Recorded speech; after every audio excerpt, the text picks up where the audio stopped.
Today we're going to, as Karen said, we're going through the wonderful download that's available to you. I'll be going through the list of conditions that require mandatory downgrade to a refer status and manual underwriting.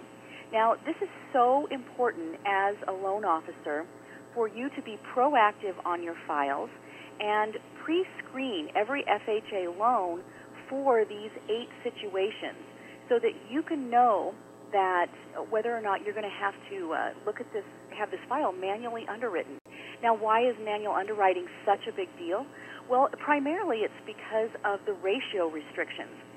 When a loan file has to be downgraded to a manual underwrite, that means that the file has to adhere to 31:43 ratios unless very strong compensating factors are present.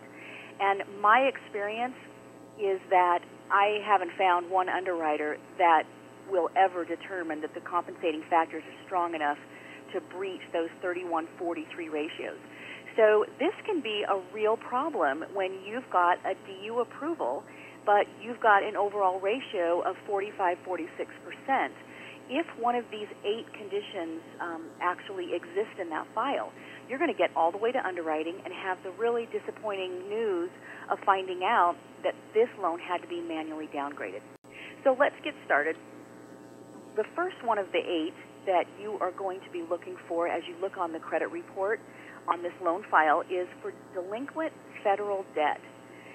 If your client has delinquent federal debt, then there's a couple of things that have to happen. First of all, you absolutely have to downgrade the file to a manual underwrite. That's number one. And then number 2 is that this debt also either has